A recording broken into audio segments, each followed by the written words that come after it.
order. We will start with a roll call. We have Brian Murphy, Chris Buckley, Bill Bolton, myself, Rebecca Hansen, Bridget Powers, Bonnie Sears, Jack Scarborough, and Steve Whitman. I also have in my agenda here to introduce a prospective new alternate member, Marianne Barnsley. Hello. All right. So next is the review of minutes from December 21st, 2017. On number 2, that comment about adding the Conservation Commission to the implementation section, I think that was in reference to a specific action item. Mm-hmm. I don't remember what one it was. Okay.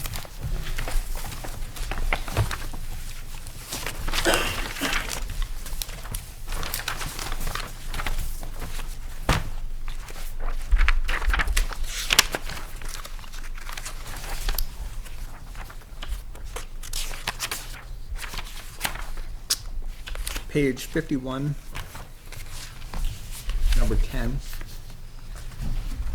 Natural Heritage Goals, Section B, 10. I don't know if our page numbers match up, but that's that one right there. I don't know who passes the information on. Scribe. Okay. You did pass it on to the Okay. scribe. All right. And I put a note here on my, so should that read, no, the Plymouth Conservation should be lead on action item number 10 on page 51? Or be included. included. Be included. Be included, yeah.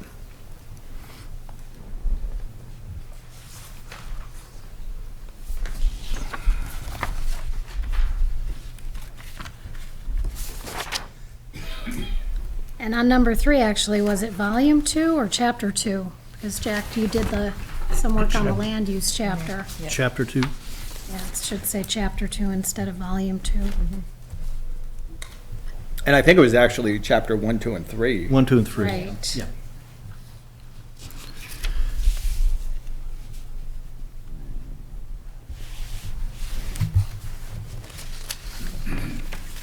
Are you striking a difference? I mean, volumes being in, like volume 2 in our appendices or data book that we were calling it, and chapters in the other document, the actual master The plan. actual master plan. So yeah, chapters 1, 2, 3 in the. Independency. In the actual master Yeah. plan, yeah. Oh, it's right there on the next one. Master plan 2 is referred as the Plymouth data book. So. Yep.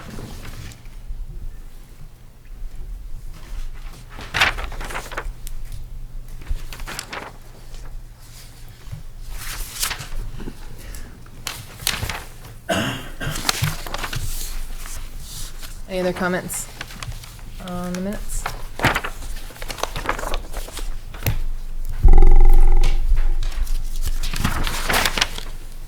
I move that we accept them as amended.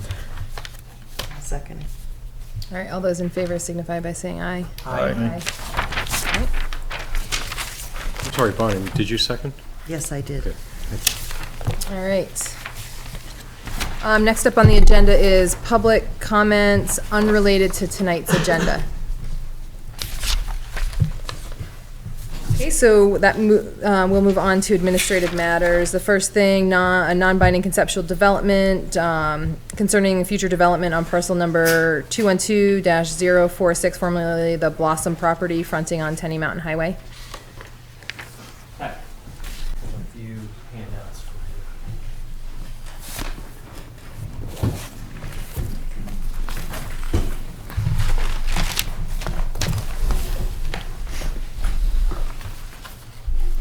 Ryan, you already have one? No, I do not.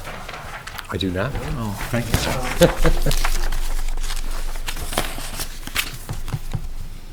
Should call in before the meeting, I suppose.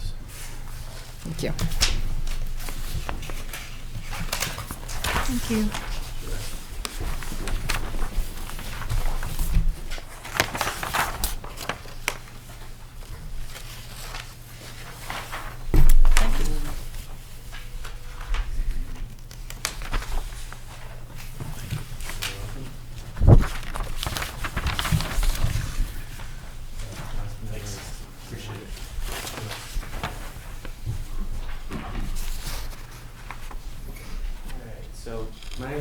Davis. I'm with Horizons Engineering. Here tonight representing Mike McGinley and Riverside Landing LLC in their conceptual, presentation for an Irving gas station and convenience store on the Riverside Landing development on Tenney Mountain Highway. With me, Mike's here, also Mike McLaughlin from Irving, and Hussein from MHF Consultants. They're doing some of the permitting for the UST, the underground storage tanks for fuel and fuel dispensing, and working with Irving on their side of the engineering. So what I'd like to do is just I can give you a brief overview of the site, and then we can talk about what we're specifically envisioning at this point. So this is Tenney Mountain Highway down here, Highland Avenue intersection. I believe this aerial was taken in 2015. So you can see the McDonald's and the Bank of New Hampshire were there at that time.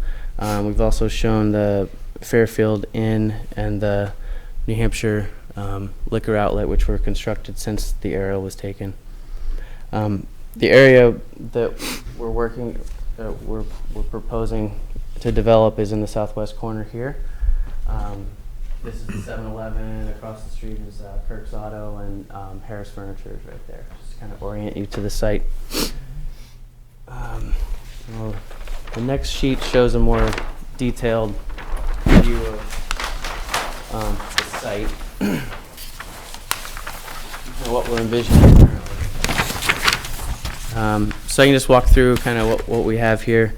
There are two driveways on Tenney Mountain Highway. The main driveway to the east with a center island, and traffic counts are currently indicating we're going to need an additional right turn lane on Tenney Mountain coming into the main driveway. There's also a slip out only on the west side of the site. As you come in, we'll have a hammerhead at the end for turning around. There's a dumpster pad back there, and the building is 4,350 square feet. It's wrapped with sidewalk for pedestrian access, parking along the front and parking along the side here. This is the fueling canopy area. Underground storage tanks are proposed right there. The site pad is envisioned to be basically the same elevation as the existing development. So in order to facilitate that, we're looking at putting in a few walls. We're envisioning modular block walls along the side here and then along the back of the building as well. In other locations, we'll have a vegetated slope where we can do that, where site constraints allow.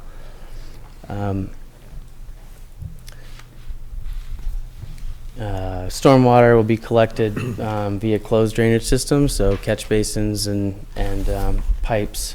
We're envisioning this to be paved with curb to get everything to the catch basins, and then routing it to a stormwater treatment area here.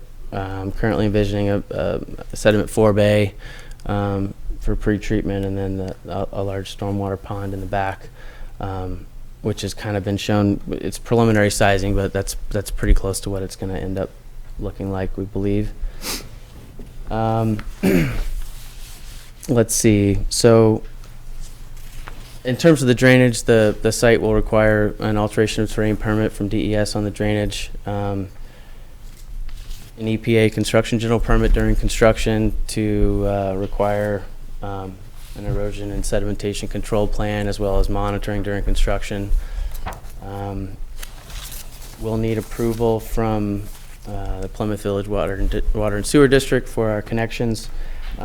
Currently, we're envisioning connections coming from the existing infrastructure down here. This is the liquor outlet. McDonald's is right here.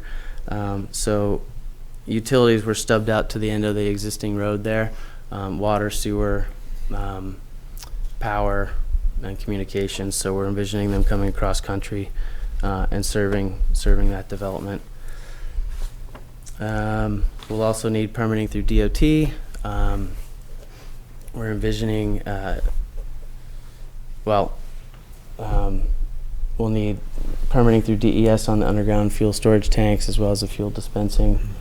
And we'll be planning to come back to you folks for a subdivision application as well as site plan review. So we're showing a lot line right here is what we'd envision for the lot for this site. Taking one step back, I kind of forgot one thing I was going to go over on this sheet.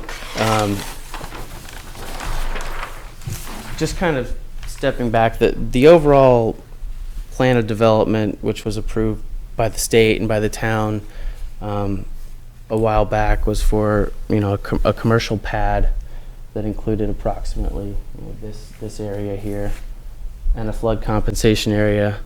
And that work is ongoing and underway, and this pad is a part of that originally approved pad construction. So just to bring that up as well. We also have rendering of a typical of what we anticipate the store to look like. So that's store itself.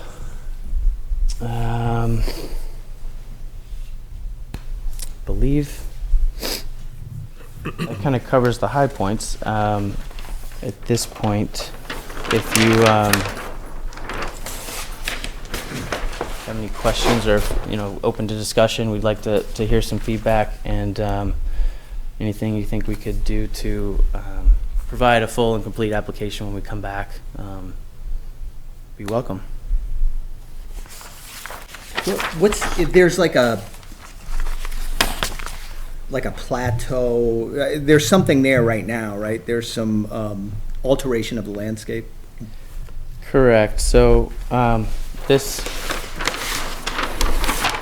when I talk about the pad, I think that's what you're referring to. So this area in here is all built up about, I'm not sure exactly, but it's 12 feet, maybe more above this ground, and then this is a little deeper for the compensation area. So it's In the proposed site, if we were to look at it today, is that where there was like a mound of material? There's a house there. so there's There was? Yeah, that Yeah, wasn't taken removed, down. yeah. Yeah. there's essentially a roughed in pad there now. It's been leveled off for the most part in preparation. As I said, as part of the ongoing flood compensation permit that Mike has now to move the dirt and prepare the pad. And I guess, is that Clay Brook that actually, which it must cut, if that is, because it says Clay Brook on, Correct. It runs right through here. so that's actually the brook. Back up into here and then out to Baker River. Correct.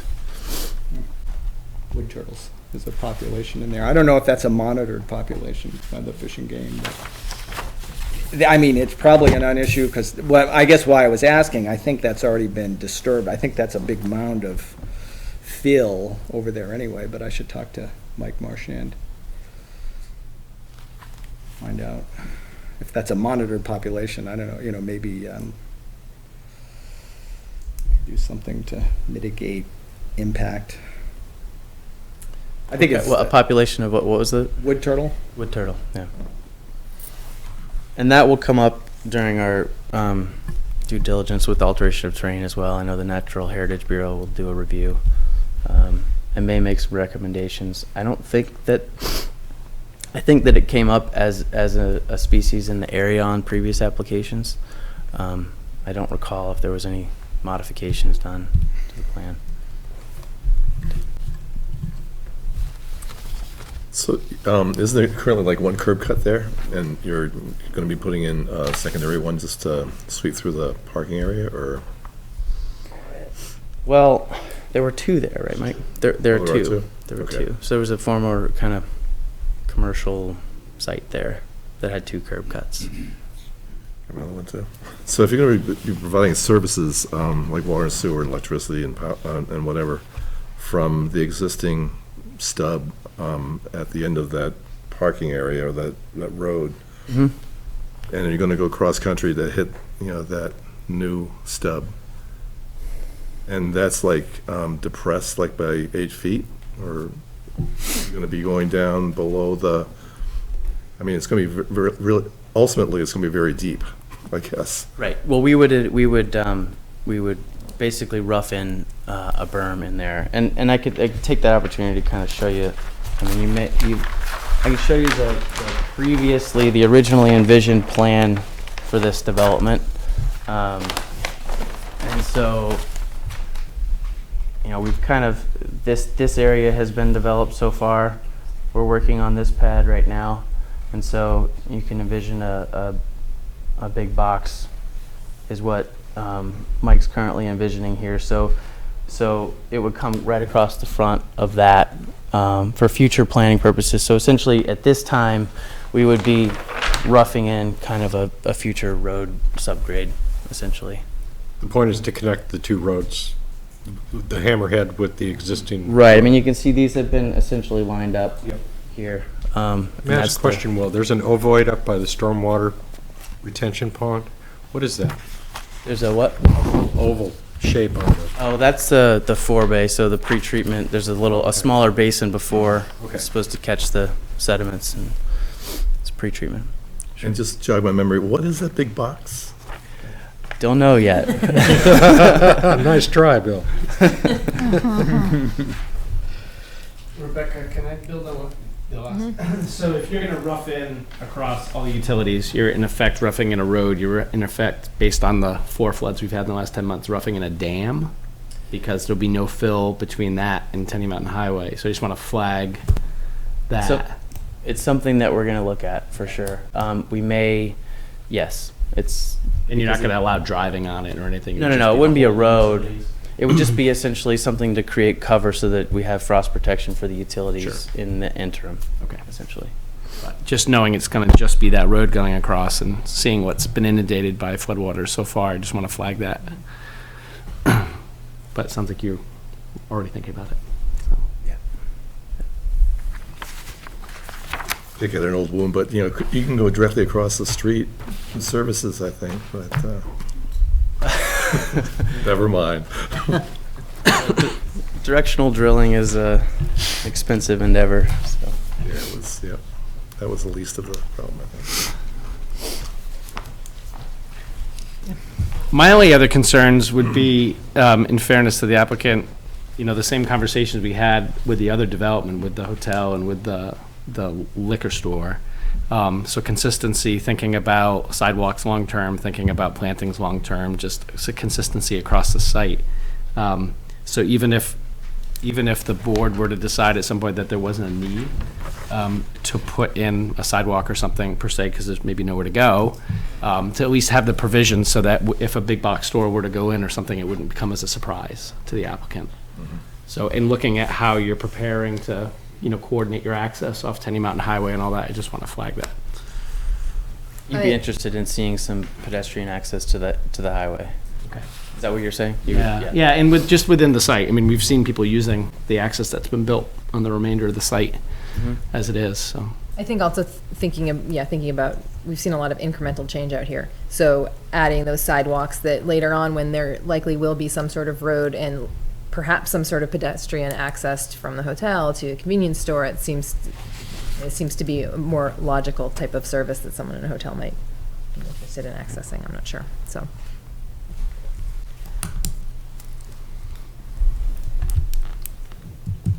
Okay. Other questions from the board? I know, a stupid one, but, so, there's no reason or intent to, do like an off-highway access to 7-Eleven. There's no purpose because it'd be a competitor, correct? Or Well, I don't think, I mean, normally you wouldn't connect to an abutting property, I wouldn't think. They have their own access. Yeah, we're kind of like, trying for like a road that's paralleling. Or access management Oh, like between lots. like Yeah. a frontage road. Yeah. I don't think that's been really considered or even thought about. I don't know.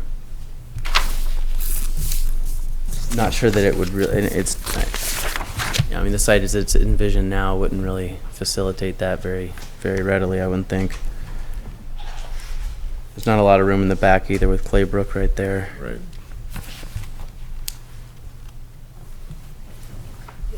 You might have said this already, the driveway permits, those already exist, or those need to be done from? Those need to be applied for. We've done some, there's been a traffic study and a traffic mitigation plan brought before DOT, so it's in concept, has been reviewed, but we haven't submitted the drive permits yet. Along with the sort of idea of incremental change, as we see just little things go in along Tenney Mountain Highway, ultimately, it's just going to get to be too much to try and cross traffic as vehicles get out there, but that's, I think, DOT's purview, but, bring it up. Mhm. And I'll say that's certainly something that's being considered in terms of the master plan of development and the final work product here, I think. So and we're looking at that with DOT as well. And I would say that when you come with the site plan review, I think we're probably going to ask for the traffic study, so it might Sure. be nice to get that beforehand, so Mhm. save a step, so. Is there anything else like that you can think of, supplemental materials that may not be necessarily required, but you would? So I think there are some things in your rules that may be requested. Mhm. I know I figured the traffic study would be one of them. If there's anything else like that you can think of now, it would be great to know so we can come in with a full application for you. I would suggest putting the environmentally sensitive zone on the plats. Okay. Yeah, I think this is a presentation plan, so a lot of the Yeah. layers are turned off, but we will.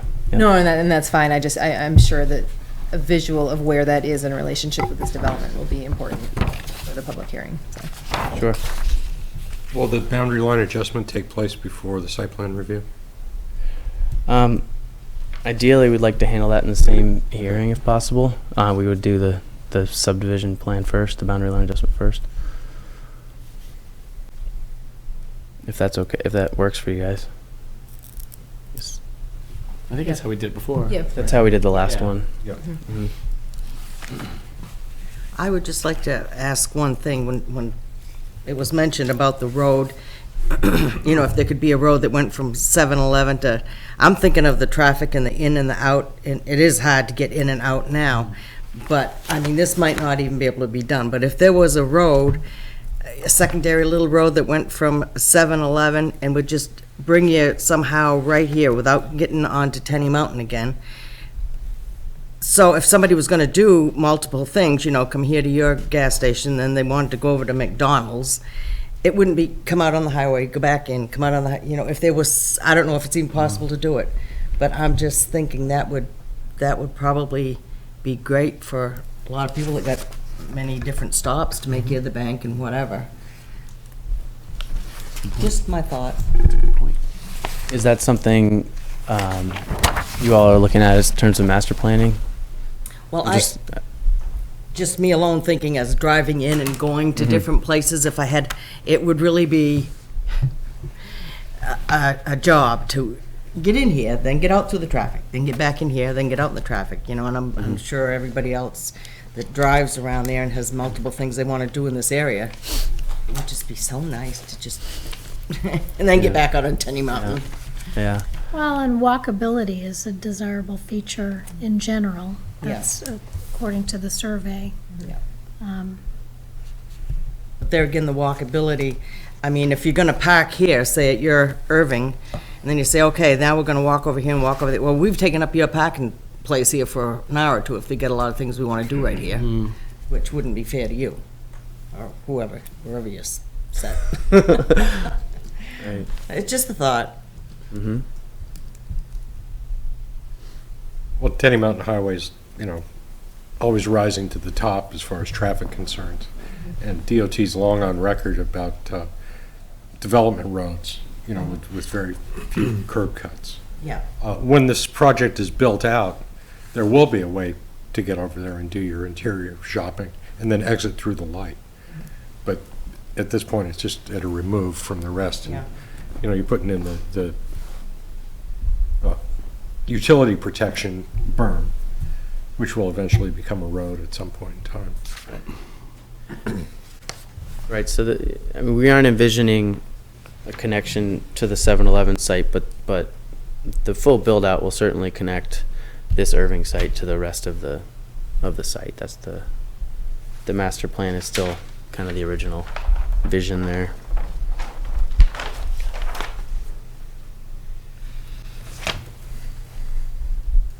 Any other questions, or can anyone think of any other information they'd like the potential applicant to bring to either the subdivision or the site plan review?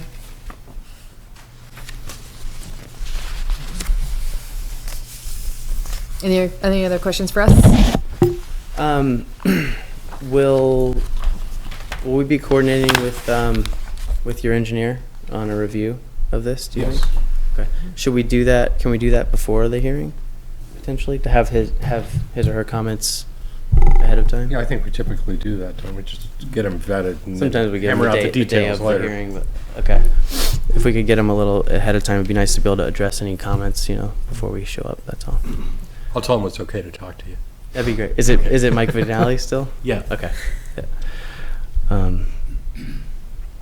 I think that's it. So we talked about showing the environmentally sensitive zone, bringing the traffic study as part of the application package, considering some pedestrian connectivity to Tenney Mountain. I think those were the high points you guys were looking for us to address at this point. So I think also the within the site connectivity too, just thinking about future plan for the site. So. right. Okay. Okay. You guys have any other questions at this point? No, I don't have questions. Okay.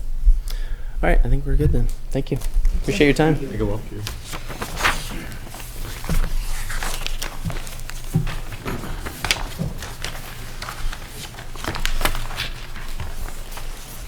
All right, next up is another non-binding conceptual Thanks, Mike. presentation by Bruce Cunningham concerning future development at Tenney Mountain Resort.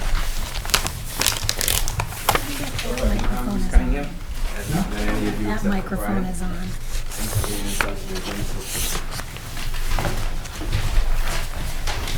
It is not my intent or the owner's intent to blow you away with all kinds of things, but this is pretty much the direction they want to head in. And the reason it's a non-binding conceptual, I know that's an option, and we can also change that. And we're meeting with the engineers next week, so the more input we got, the better we felt, and we go to meet the engineer. Thank you.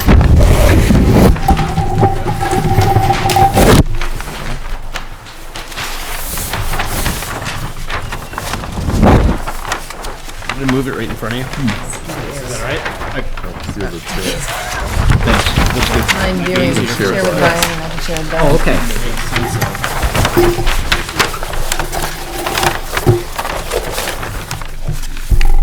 These are the existing curtains. That's most of your land. This is Davey. So currently, I know there's been a lot of history that goes with this piece of property. I have not been involved in that history. The owners are present here with us. Mike Bouchard here is a co-manager along with Alessandro Insolia. He's the managing business partner with the financing operation and setting it up, and he has some visions of doing some things with the university out in that neck of the woods. Okay? But getting down to the site itself, again, I know there's been plenty of history, but this is their vision. Okay? Right here, the existing trail. They are working on being open. They've gone through the certification of the lifts, recertification of the lifts, made some changes that they needed to change. That will be open and operating, worst case scenario, the second week of February. Most of the physical things have been straightened out, but because of the closures in the past history, the insurance and some administrative things have to be taken care of, and they are being addressed, and they're almost straightened out. The mountain is privately funded with Alessandro's company, and it's got plenty of finance. They have over $3.5 million into it, and they're dedicated to getting the rest of the mountain open and operating. And then some of the permits we'll be asking for, they might not necessarily be pursuing them themselves. I mean, like a hotel, it might be a hotel chain coming in. But let me go over those things for you. One of the priorities is to get a permit for a hotel, which is going to be slopeside. There's going to be a hotel itself with 80 units in it, and it's going to be a condominium hotel. I can explain that if there's any questions later. And there's going to be 90 townhouse-style buildings around it. Not just ones and twos, there'd be threes, fours, and fives type of thing. And you've seen those around on mountains before. Previously, in that area there, was 140 townhome subdivision had been approved with some of the previous owners. But that's the vision for what we want to pursue at that mountain. Below it, where you see all those things, that's sort of to give you the idea of where the townhomes portion of it would be. When you move further down, right to the very bottom of that area right there, that's a private drive coming in there. That's going to be a senior living community, 84 units. It's either going to be independent or it'll be a 55-plus senior community. If it's independent, it will be apartments. If it's a 55-plus active community, it would be a condominium townhome community. This exists right here. These units here exist. When you move further down, you come around the corner, there's a retail plaza that's planned to go in there just to accommodate the people who now are staying there. You know, the convenience store, small restaurant, maybe a pizza pub or something of that nature. Those things will be more defined as we get down to the site plan and all those type of things. But you know, just trying to pull in all the amenities that you'd like to see on something that comes together like that at the end of the day. When you come over here, this is a townhome community. It looks like there's a ton of them up there, but it's actually planned to be 120 altogether, so that would be 60 units, 60 buildings. Townhome 2 style. It is expected, when we finally get to that stage, that the trails would be extended down, so it wouldn't be a ski out, but it would be a ski in at the end of the day, right out down the back. When you're looking down at this denotes over here. When we come back with the conceptual with the engineers, obviously this will all be labeled for you, but these down here is the future apartments and association with the university. There'd be some labs associated with that. There'd be some study halls associated with that. And it wouldn't be a situation, it would be a relationship with the university, but not a master lease situation and not a non-profit situation. It would be a for-profit apartment complex with the understanding the university has no place to expand. So they would be built in phases to accommodate the expansion of the university and faculty, anybody else who needs some place to live. The infrastructure and the water is already in place and the capacity is there in order to handle that. Those, everything that I just talked about. Everybody can be optimistic, even with the permits. That's a mouthful, that's a lot to take on. So the priority to move forward with would be the hotel. Bringing in the funds for the hotel, bringing in an operator and getting the hotel built as fast as possible. Assuming the mountain is open, and it will be, and it'll be fully operated this year, so it'll be ready to go next year. So that would take place, you know, literally, if we had the permits, we'd start this summer, this spring. The next one on the list to accommodate would, simultaneously, that retail plaza would be something that they'd want to install right off the bat. And then we'd be tackling the senior living. The concept with the senior living, there's plenty of owner-operators out there. During the process of the permitting, during the process of getting everything planned and put together, we'd be reaching out to see if there's any operators who wanted to come in and or if the owners decided that they wanted to manage the property. The last thing to talk about, just to present, is the mountain. One of the visions Mike Bouchard had, he's a scientist, he's an engineer, it sits on an aquifer, a major aquifer. You probably all know that just from being from your town. And it's his desire to water source from that location. And it wouldn't be bottling, it would be bulk water in 4x4x4 totes, and particularly designed for storage. I mean, people, when you have requirements, the military, for example, have requirements that they have a certain amount of water. Some corporations and some businesses have requirements that they have to have a certain amount of water on. That's what he's knowledgeable about that's something that we'd be looking for to do on the site. It involves more than the town. You have to end up going all the way through the EPA and getting all kinds of approvals, but the first step is in fact getting a site plan approval.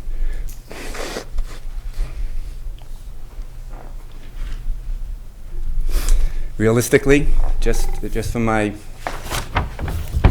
age, I guess, is, probably a 5 to 8 year project, build out, assuming that the economy stays very strong, and pursuing it that way. We'll be coming back in for subdivision plans because, an operator of the hotel would be someone different in operating the senior living, someone different operating and building out the townhomes.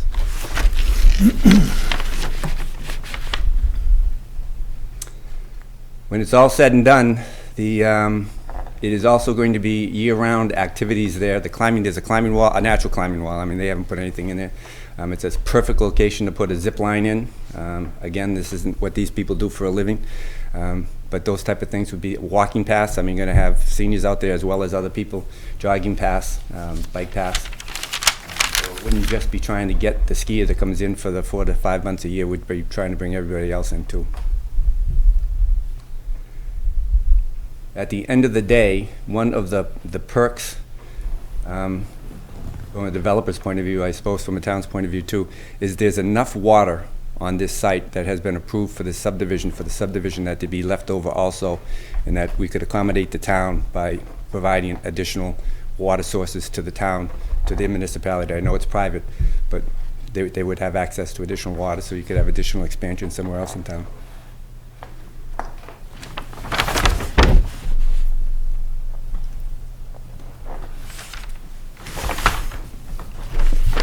You talked about down here with the college? The apartments, yep.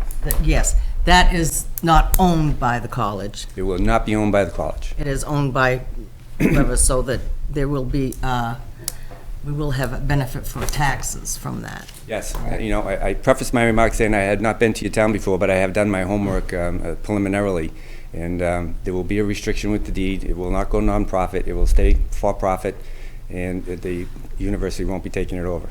We'll have a deal with the university so that they can accommodate students, and that would be the purpose to build it. Okay. Good. I have a question for you. How many total living spaces are you proposing to add? When you say living, you're counting the hotel, right? Yes.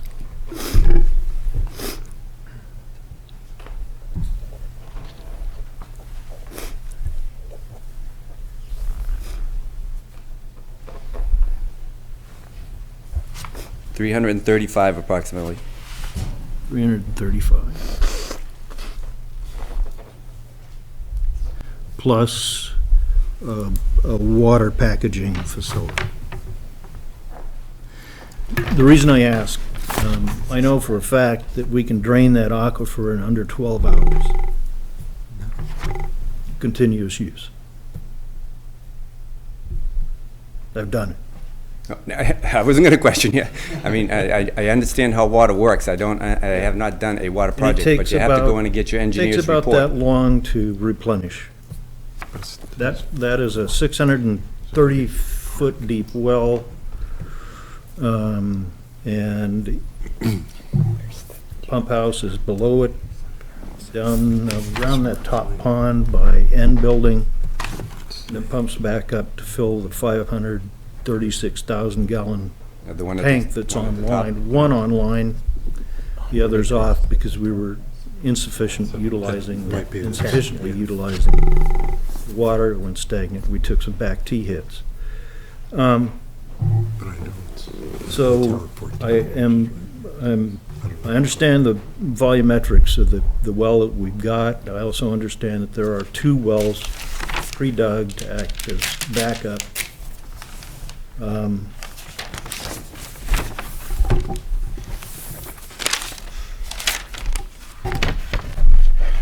And regarding provision of water to the town, I already attempted to do that, and they wanted nothing to do with the Tenney Mountain water. I mean, it was just, we thought we had plenty of water and that we would, we're not going to just let it sit there if we don't need to use it, that's all. It's been done, it's been attempted. Okay. They don't want to accept responsibility for the line. I even offered to connect, pay for it, and they didn't want anything to do with it. If they would assume, then ultimately they would have to assume responsibility for the entire water system. Interesting. Well, I appreciate the heads up. Yeah. And we'll just save some money Something on to- engineering. Something to think about. Okay. When you get that far down the road on the water sourcing, you have to have an engineer's report, so we'll know all about that quantity and quality, that we'll be able to present that to you so that you know what we're talking about. so that It's we know. excellent quality. Very good water. Like I say, there are 2 additional wells to act as backup, up adjacent to the tanks. Mhm. So not as deep as the first and original well, but they're there. And again, I've drained that aquifer in less than 12 hours with continuous running. So it's just something to think about. Is the bulk water storage facility shown on this map? Like where you would actually do the packaging of the totes and have trucks Yes, coming and going? that's what that's that little location right there, right That's behind the right there. retail spot, yeah, like right near the entrance. Got it. Thank you.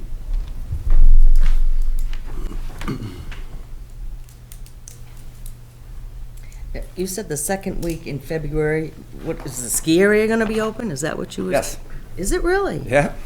So how does anybody get any information about that? Because I know a lot of people would like to ski there. This is Is televised. your television on? Well, Yes, it is. Here it is, it's the second week of February, please But come visit. everybody doesn't listen to this, trust me. Oh, the world get out. There is I'm not a Facebook guy, but there is a Facebook page, I understand that. And my kid just told me about this tonight, right before I came here, so that you were opening in February, so. I live in Lincoln, and I've mentioned it to some people at Lincoln, and they ask me every time they see me. So, I mean, it's a popular mountain. It's a legendary mountain from way back. It just keeps stumbling, and hopefully this will be different. We'll see. I, for one, think it's great that it'll be open. No, we're all pretty excited. I'm excited to be associated with it. I mean, this is what I do, but I've never done it on a mountain before, so I'm really looking forward to it. So where on the map is the conservation piece of property? It was like a 90-acre. We were just talking about I that. think it might, is it that? Well, it's some, where's the water tower that exists? Water tower is towers just are above. Way up here. Oh, so maybe this is. Water tower? Oh, no, up here. No, Up it's right there, here. yeah, so I Right think above that, Eagles Nest. It's behind us, yes. that's the, yeah. It's This that. Right above Eagles Nest. So this is it, this parcel. That's part of it. It's 100 acres. Or 90 or almost, something. 90 something, yeah. Could be about, Yeah, I think I saw it on the assessors map. I think the 90 is Yeah. closer to my recollection when I saw it. One of the water tanks is also partially in Groton. That's correct. Yeah, some of that town land, some of Plymouth's town land might be in Groton. We're trying to get it surveyed right now. I guess just a procedural question to make sure that we're clear and maybe if it helps you guys. So if they come back with a specific application for something like the hotel and we go through the site plan approval process, for each of these things, they'll generate their own site plan process and they'll have a decision on whether or not they want to subdivide or not? Is it the land mass that they have or? That's my understanding. I think a individual site plan review for any part of it is required. Right. Now that we have the sense of the big picture. So, That's As my far as belief also, subdivision, just so you know, that's- until I meet with the engineers, and we'll confirm that, but that was my belief also. We're trying to get the conceptual so that we'd like to move forward on the same page as everybody else. That's why we're going through the conceptual phase, and then bring everything individually and go through the zoning laws. Bruce, do you envision subdivision happening before the build or afterwards? Before what? Before the build? Yes. Oh, okay. Oh, yeah, actually, before I left, I was gonna say, how soon can we be back in here with the engineered conceptual and with the engineers? I mean, is it the first and third week, I think you told me? Yes. You could do another non-binding if you wish, or if you want to get on the regular meeting schedule. I think that, I'm not sure when the window closes, but I'll contact you, but we'd like to, Yes. we're shooting for the binding. We'd like to, this was to come in to introduce it to everybody and get your feedback, and then when we meet with the engineers, let them start running with it so that we can get back in here, so we can have permits if possible, in time for the spring. So you're thinking that we'll be presented with the hotel and the senior complex at the same time. Yes, I believe so. And each of these will be subdivided, the property will be subdivided from the big parcel. Correct. Out of the 870 acres, whatever it takes in order to do that one particular one, to separate the liability from the mountain, as well as if it ends up in somebody else's hands, some developer, owner, operator of a hotel wouldn't want to be associated with the liability of a mountain. I think what would be helpful for me, and especially since we've talked about this with the site that we looked at just previously to this one, is thinking about a master plan for the entire site. And you've got some ideas for development, but thinking about pedestrian connectivity and getting people from one side, on foot. So do you need sidewalks? Just thinking about things like that. Since I think I haven't had the pleasure on the board of starting, not that we're starting from ground zero here or from step one, but we're in a position where we can talk about the overall plan for this property. So thinking about where do people need to access areas on foot, bicycle connectivity. I don't know what the rest of the board might be able to sort of expand on that as well. I would just agree, so that as the different pieces come in, they fit together. Which this Right. is helpful Yep. anyway for us to see how the pieces could fit together, knowing it could also change, but then as the site gets developed, so that's connectivity happens across. Meeting with North Point, and they're aware of what you're trying to do. I've had that conversation with them. It's somewhat similar to McGinley's property, because they're different things, and he's coming together without necessarily an overall master plan. So we're kind of lucking out. But, yeah, it'd be much appreciated if there was an overall master plan.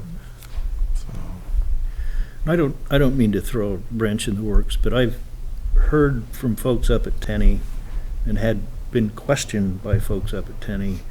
What is the status of your taxes? That, I'll answer the question, and they've they're looking for me to look into it to see if I can resolve it. And I'm not trying to just cover it over. There's plenty of money to pay it. That subdivision that's been in existence, those permits existed a long time ago, and they never got any kind of relief from the tax bill. So in the next 7 to 10 days, I'll be meeting with the town, seeing if there's some reasonable ground we can meet, and within 24 hours, once we can feel like we've been treated fairly, just reasonably, not even fairly. But that's the reason they haven't been paid, once all the financing got straightened out. I'm not gonna get anybody sick, I have allergies. I grew into them, sorry about that. But that will be taken, that will probably be taken, in all honesty, that'll probably be taken care of before they open. If they open the second week of February, I'll have already had a chance to meet and talk about that. Thanks, Jack. Now, is there going to be access to that conservation piece as well? Or, I guess, was that a concern, or bike trails that you get access through there? Or? Yeah, I'm on the conservation commission, is why he's looking, but, that property is kind of landlocked. It's sitting there, it's not doing much of anything, so we're open to ideas. Excellent. No, that's why I'm here, and so, I mean, that's something that's certainly, why wouldn't we do that? Why, if you're amenable, we could come back in and see what might work up there. Nordic skiing, has there been any talk about that? That most of that, the upper stuff is pretty steep, but. Right. We're thinking of more along the lines of throughout the subdivision. When you were talking about sidewalks and connectivity and things of that nature, we're thinking more along lines of that all the way through the property, down below the ski area, so that you could get from one place to the other place just by going on your cross-country skis, especially for the seniors, if they wanted to do that. I'm sorry to interrupt. While we were talking about connectivity, I was going to say, in conjunction with the vision of the school hooking up with the subdivision and putting in the seniors, we're working on a shuttle plan. So there's going to be transportation, so people aren't bringing their cars into town, especially the students. But that also ties into getting from one side to the other side, and you don't have to keep moving your car. The only thing that's missing that I had seen in a previous submission is a 9-hole golf course that extends to the traffic circle. I have seen that old plan. I have seen that master, whatever that study was. And that would be ideal for Nordic. Well, we haven't gone that far, but we're pretty sure there's going to be a driving range in there and some Okay. golf carts coming from the senior living community that people can access. Isn't there going to be like a whitewater shoot too? That was the Brady yes. Sullivan plan. A whitewater chute down the river. Yeah, they were gonna put in an Olympic pump fed Yeah. kayaking system down on the flats. Well, a lot of, that plan is kind of being, incorporated in this, but. Yes. Is that The you're talking retail about the water stores. park? Yes. Yeah. Okay, that's the one I saw, and I saw all those things that they were putting in there. Yeah, that was a pretty aggressive plan. I was just thinking about the transportation again too, but. Is that a lift? The two blue dots, and you might have said this and I missed it, going off to the right-hand edge, sort of horizontally across to the traffic circle? Well, is that, but there's another, see that dot way off by itself? Towards you, Bruce. Yeah, In the white. blank portion. yeah, where it's Right. white. There's a not green here. circle. Over here. Oh, That blue, that kind of ghosted in lift. yeah, that's no. That was from the somebody else's previous plan. That was on the Terminates there. Is there any reason for the heavy stippling on that piece of property, or, because that's, no, it that one- happens to be the way the plan was put together by someone previously. Okay. And we have that on our computer, so we took ours out and just showed you what we wanted to put on ours. And then gotta be the just plans that I have from the previous owners is what I'm bringing to the engineers, and they'll actually be putting their stamp on it, and they'll be Nice spot. taking it There's a apart. cliff over there somewhere. and the to consider. town owns a piece of property out there, very marketable piece of property. Is that the tear This is down? down in the flat. That's the marketable one, the tear down? Yeah. Once the fire department burns it down, It's like a cardboard cutout. Could be interesting. Oh, yeah. Yeah, it's awesome. But yeah, that ridge actually, line runs and- here. I So know these you're are at just the being base, friendly, but and this is we the have top. actually talked about that Beatles very is- logically, that's because it gives us another access point. So instead of having trucks or other vehicles coming in, or the students, we have them coming some other direction, so. Where, in so all where's likelihood, that piece? We'll purchase that piece. Right I here. thought- Yeah, it's like around here, I thought. Maybe is that the building there? Is it the one right? You see that picture? It's on the There's a town big road, farm there. on the town road coming up from the gas station. No, this little Oh, piece it's over. on, the old, Restaurant. White, Down. white Oh. something or other. Yes, I know what you're saying. restaurant bar. Right, it's out here somewhere. Yeah. So I wonder, about transportation, you mentioned shuttles. I see the shuttles around the university are mostly empty, and kids are using their cars anyway. And I would wonder about the impact on a smaller residential road like Reservoir, because that would be the obvious cut-through that people would be taking. 300 and something housing units. That's quite a lot of people driving around, getting to town. Raises a very good question. What about road improvement? In order to achieve the desired outcome here, I mean, a middle to high-end hotel, townhomes on a mountain, yeah, there'll be sidewalks and there'll be new roads going up that will meet town specs. Just from the little research that I've done, I understand the town doesn't want to take anybody's road, but we'll be putting it in so it meets the town specs completely, so that in the event that they want to take the town and then benefit the taxes that way, that will be up to you guys.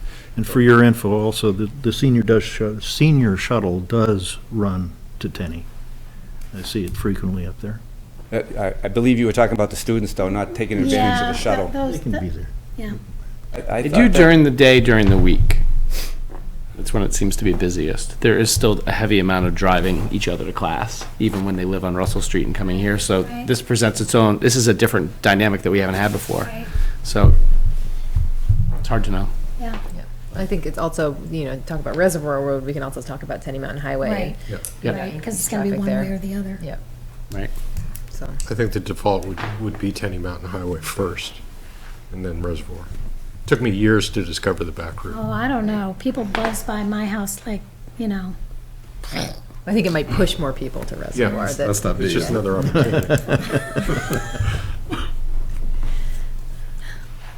So, any more questions from the board, or any comments that we can give to help when they come back, sounds like shortly, with the subdivision and the site plan review.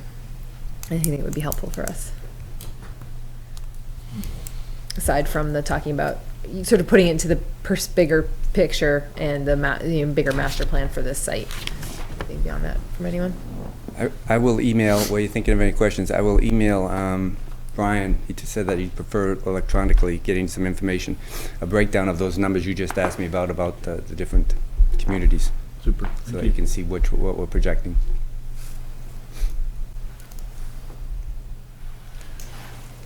And I think it would be helpful for me too, just to, I mean, I'm sure you'll do this, but to see the bigger picture and the hotel picture for when we're looking at the, the plans, so. Yeah, it's helpful.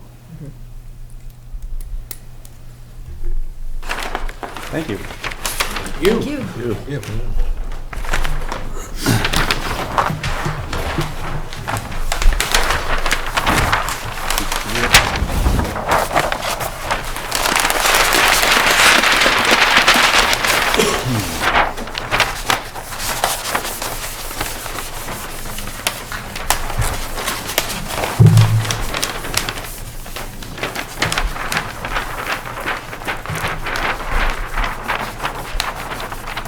He did it in like 2 seconds.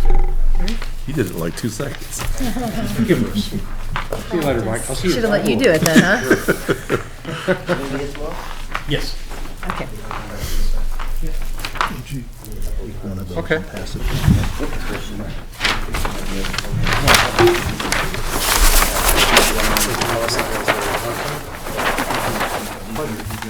Oh, thank you. You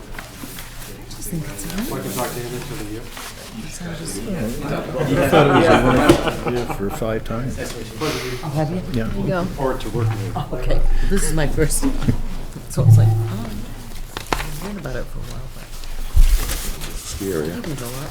It's 2 lessons, I even have to go away.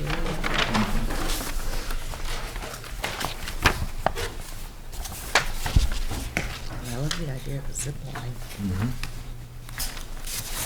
And there was one. I know, I went on that. I never did. You want it? Yeah, because Yeah, I'll yeah. put it in Okay, yeah. the You book definitely downstairs. can. I would have just put it in a book. I know you tend to not want this stuff, so. After you've seen it. Are we good to continue on with the continuing work on the master plan? Madam Chair, if I may I ask a question of the board? Certainly. Received a phone call today, an inquiry about a gravel pit, not an enumerated use in the zoning ordinance. And again, we find ourselves stuck between who's what. The closest I could see was industry, because you are taking and refining a product. So, I mean, at its base, that pretty much is it. It's a special exception use in the agricultural zone. My question to you is, do you see that use is an industrial use?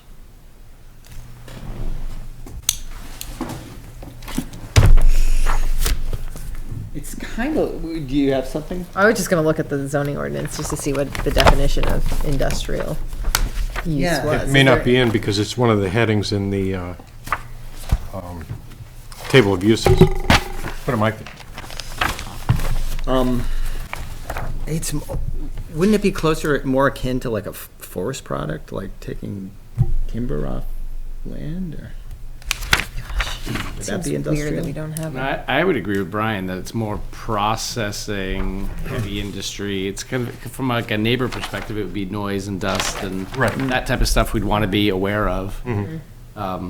This is one of the gravel pits, like, where they take and they'll crush up rocks and they'll have some of this. He was and just some of doing that. exploratory questioning. Oh. I kind of envisioned the one down by the Bridgewater Power Plant, Yeah, that's what I was just which is thinking of. basically a sand mine. Right, it is. You know, and I don't know what kind of till there is on the other side of the highway. He did indicate that the property he was looking at, he was being a little cagey, but that's understandable, is in the Pemmy Valley, not in the Baker Valley, and that I'm assuming it would be somewhere obviously south of the skate park. Exactly where, we don't know. As you know, he did indicate that it was not within the 500-foot line of the environmentally sensitive zone. So that would put it south of where Prep Contractors is, where the road widens away from the river. Yeah, I think it certainly seems more industrial to me, but it's unlike your typical industrial, it's extracting on site and then processing. I think that's where the difference is. I mean, it really is. Yeah. It should have its own. Yep. And it's subject to all the state regulations concerning that. But looking through our ordinance, there's nothing that forbids that use other than the fact that it's not included as an enumerated use. So we would default to the 155E regulations to whatever degree. Yeah, as far as, we could. as whatever permitting they would need. Excavations, Right. You And know, monitoring and, but certainly it would have site plan review Yep. as far as screening and, you know, things to mitigate the presence. okay. We actually did an inspection of a gravel pit in Campton, we being PERLAC, Majalis River Local Advisory Committee. And they were within the, the zone, and they had to put in like retention ponds to, capture any runoff from the mountain. They also brought in materials too. 'Cause it wasn't just like they blasted and, crushed stuff, but they brought in stuff that other towns wanted to get Is rid that of. Kempton Sand and Gravel? Nope.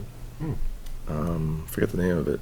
It's on the left as you go, right, I don't know, it's right, right above, it's right, it's near Campus Sand and Gravel. From, like Google Maps, you can see the thing. Yep. But it's like a 20-acre thing or something like that. And basically they wanted after approval. They already had done the whole site, and then we had to prove it. So anyway, it was like pretty invasive. It did make a lot of noise, and What made the noise? I mean, they blasted, they ground. It was like a piece of equipment that's constantly. So is that what this guy's talking about, or is he just talking about removing? For the type of conversation we had, he didn't go into the specifics of, whether he would be sifting or if it was just, sand, like I said, the other one down there, which is almost purely sand. I haven't seen a rock in that place. There's got to be a lot of that down there just from, where it lies. From what you're describing, at least where you might think that they're setting up operations, there's pretty much nobody there. Right. There are large tracks at that stretch of the town. Anyway, So what happens if someone proposes something that clearly doesn't fit within any of our, Then it becomes variance. because of variance? Okay, Right. so it's something we didn't, okay.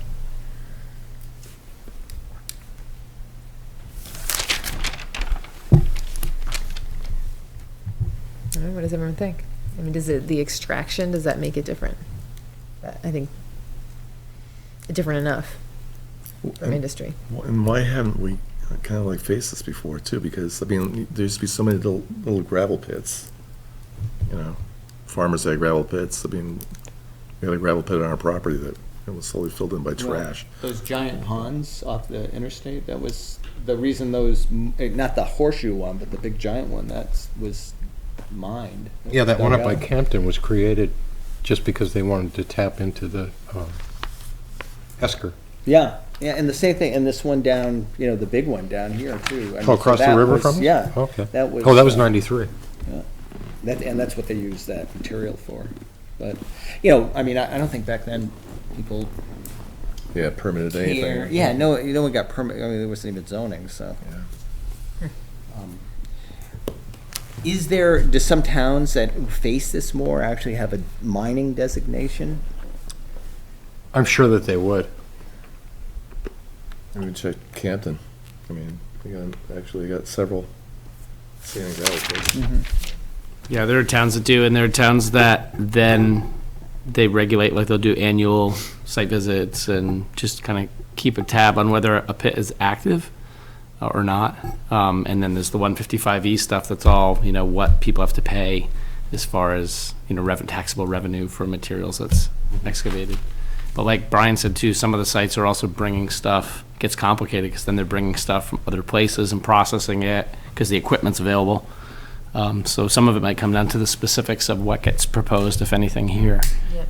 And then I think we do exactly what we're doing. We, give it the best definition we can and look within that zone and see if it's an allowable use or whether or not they have to go and get relief from the zoning board. And then if it ends up in front of us, we do a site plan and try to see if we can. Anything that happens, mitigate they will be in commercial development, come before this board. Right. So, and that's, like I was saying, it talks about the mitigation of it, but the allowability of it is the question that'll be before the ZBA, in which, and it's kind of, it matters in this case because it's a permitted use in the ag zone. I may have this backwards, but I think this is correct. It's either a permitted use in the ag zone or in the ICD. I think it's the ICD. ICD. Okay, thank you. What's ICD? Industrial commercial. Thank you. It's over by Walmart, that area. Which sounds like this is not going to be. No, definitely there. not. He Yeah. indicated that it would be in the Pemi Valley. Valiant.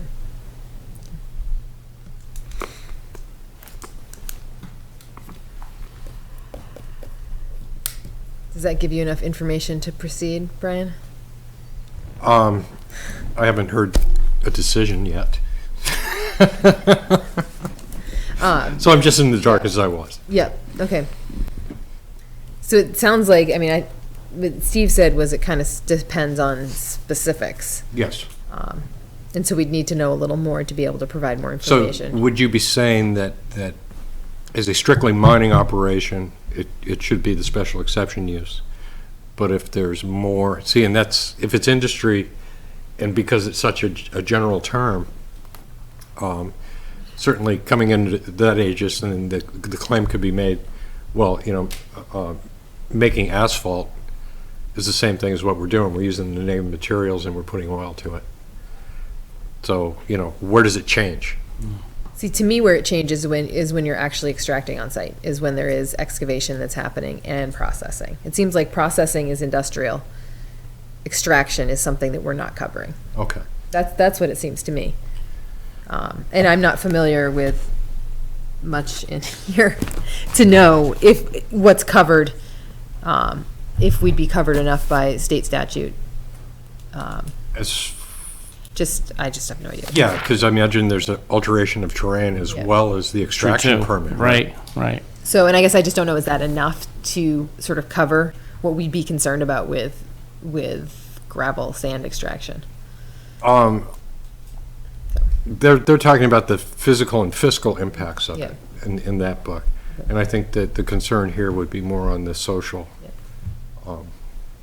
aspects, is with very minor site stuff. None of us know enough about it, but we certainly know enough that, if it requires screening, it requires screening.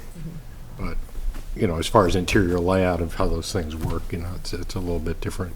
It's out of our, Not to be the perennial water bearer, but anything they do has to really take into account groundwater protection. It's got to. and again, that would be the state and the AOT. Surface water as well, I think Yes. be really impacted by this process Yes. as well. So.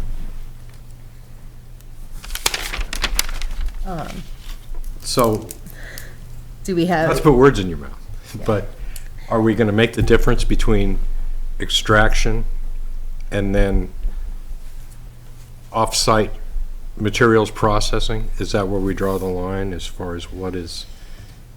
That's where I drew the accepted. line, but I'd like to hear what Well, I guess, everyone else says. so my thought is if they're extracting, simply mining gravel and bringing it for fill somewhere, I think that's I wouldn't think would be industry. That's a very different thing than if they were setting up machinery there to crush and process gravel. And one of the reasons for that is dust and incredible noise, constant noise. I don't know where this thing is planning on being, but if I lived anywhere near it, I think That I'd be 800 kinda. Texas Hill Road. I think. Yeah. Be We down have enough enough from you. stuff up there that I like the way that you described it, though. I think it's consistent with what Rebecca said, too. And then we have to see what it is they do propose and what the scale of it is. And Right, but actually, the root of the question is, what is it that we're talking about? I think industry would be a good. Here's the definition for industry: the assembly, manufacture, processing, packaging, or other operations to goods or materials. There we go. Processing. Yeah, so I think that covers Right. on-site processing. I don't think it covers the extraction. And the only time extraction is mentioned is in the floodplain development section. And we're not in that. So, well, it might be. I mean, I haven't seen the topos. But, if he's anywhere close to the river, even if he was outside the 500-foot line, he still may be in the flood zone, which would kick him back to that chapter. Yeah, because Brian, it's like you said about, the one where there's mostly sand, and they're just taking the sand out, and it doesn't seem to be anything bad about that. But we don't know what this guy's got here. We don't know if he's got sand, or he's got something he's Right. gonna blast, or, I mean, we've heard comments from when we've run just temporary rock crushing over by the Crowley property, and also Brian Young has run into it up on the top of Boulder Point Road where Harbor Homes is going through. So it is, and that's a pretty sparse neighborhood up there. So if people can hear it, and maybe not in residences, but certainly Tractor Supply or Spear Memorial, we hear something about that. But even though, maybe just, digging sand out of an old riverbank might be quiet and not, it might, but I still don't think it's covered by industry. It's, just the nature of what is happening. I don't think is covered by the definition in the Okay. zoning ordinance. I don't know. So again, we get back to what is it? Right. You know, I mean, our headings in that chapter they don't go deep enough. We're finding, that we have to make certain assumptions about types of uses as whether they're similar or not. That was the closest thing that I could find for that. Because I ruled out forestry because there's no wood involved. The effect on the land might be the same. I mean, if you clear cut or you put in a gravel pit, they're pretty much going to look the same, and you have to mitigate them the same way, certainly. Yeah, I think it's mining. I would think, I'm thinking mining, because you're taking something out of the ground. Okay. So mining industry don't- would be the we don't have processing that. step. No, we don't have a definition or a use for that, so. Right, which would mean that it would be the variance use. Right. Mineral extraction, I don't know, yeah.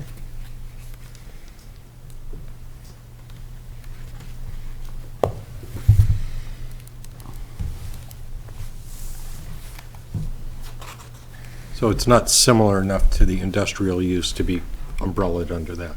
It would have to be its own category. Unless all The they're. sense I'm getting yeah, from the okay. board. Yeah, unless it's strictly a processing place. Yes.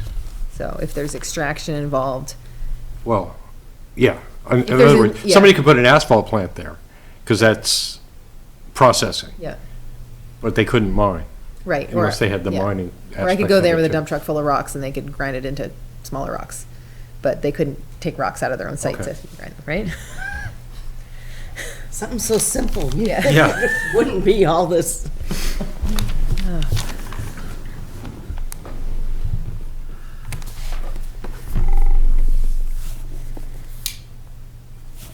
Thank you.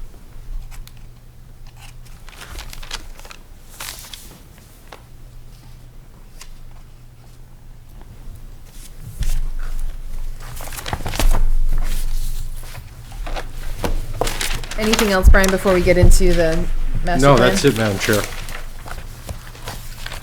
Okay, so the master plan. Since, Bill, you weren't here last time we met, right? Right. And I was neither was neither. Steve. I and- read the minutes. Okay, so you'll see that we assigned your class something. Just to highlight we have looked at volume 1 and volume 2, and as a group, and I think I would like to hear your opinions and get your approval on this as well, that the sections that North Country Council gave us, the vision, I don't even have this list in front of me. Land use, Land use is one, the implementation chapter, then a Implementation. few of what we're calling the Plymouth data book, that goes with volume 2. I should back up that, not the data book stuff, but we're calling the master plan, the vision, the implementation, and the land use section. Those are the three, well, the two of which are required for master plans in the state. And then we will update the rest of the information, hopefully as much as we can by May. Working with your class to do what we can with certain things.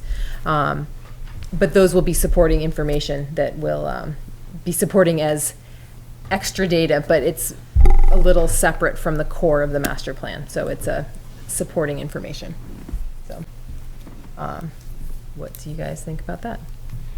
That's kind of what I get from reading the minutes. The semester starts soon. Yep. So what I was going to offer to do, based on what you just said and what the minutes say, is to kind of look at those sections and figure out which ones they are, and put together kind of a schedule, and send that to the planning board. I can send it through Brian, so that the first meeting in February, you guys can look at it and see if it makes sense or any changes we want to make before we get into it with the students. Okay. And then just yesterday, we got the actual files from the old master plan from the previous consultant. She finally got into Oh, great. previous computer or whatever. I don't know that it gives us anything that Brian hasn't already given us, but I shared them with Brian today. I got to him late in the day, but And I I'll haven't send looked him at them out. either yet, but they're in zip files Yes. and there's a bunch of stuff there. So I'll also be looking at that just to see what Joanna gave us, that we might be able to update with the students' help as part of that volume 2 kind of supporting information. Does that make sense?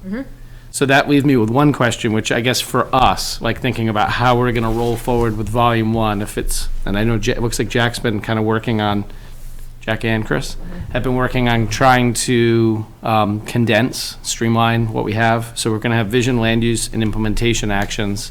We're going to continue to go through this editing, and then are we going to format it as a group? If What's we our can, plan? or, I think so, Okay. yeah.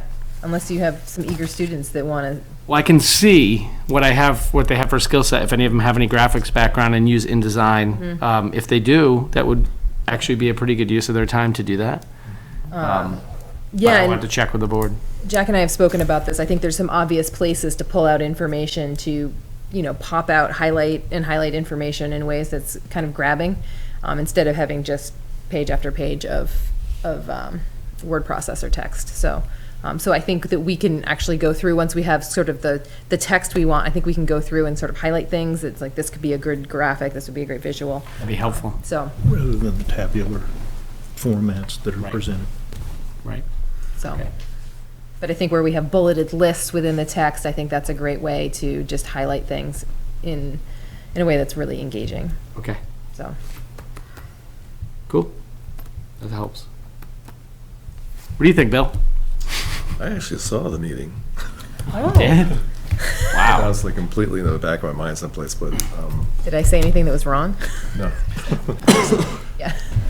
No, I think, whatever your class can do would be great.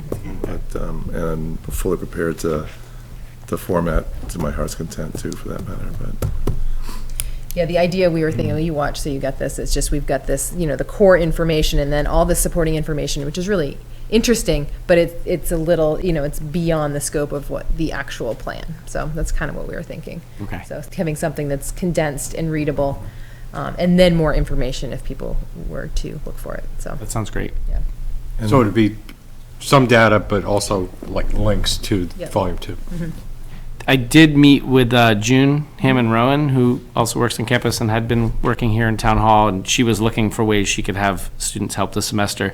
It didn't really line up, but I kind of gave her our timeline of what I thought we were doing, and there's a possibility that in a future semester, when we have the finished master plan and the supporting documentation, one of the things we talked about that might be good for the town is if the students took stuff and made some kind of like one-page sheets, like a housing profile for Plymouth, things that we could start just to get out to people, just to kind of keep the master plan a little bit alive while we start looking at how do we implement it.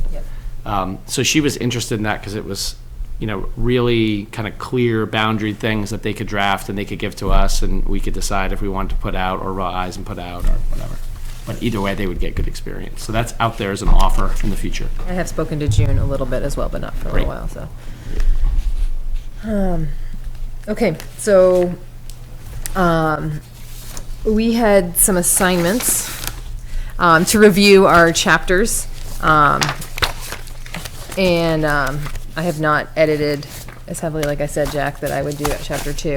I think maybe we should start first with the edits that Chris sent around for the vision section, or the, Do you have hard copies? I don't have a hard copy. So I was wondering, because I sat with Jax and was looking at his edits compared to the original to see what was changed, which I found to be kind of tedious, and I wondered if there's a good solution to not having to do that. If it's the track changes, so that you can actually see what's been edited in one place. I don't know. I don't know enough. I know there's an option. People are using Microsoft Word. You can compare Jack's So to that the old it's all one. right there. You can see what's redlined, who did it, when it was done, and it just might be an easier way to make sure that something doesn't get inadvertently Yep. left out that somebody might feel important.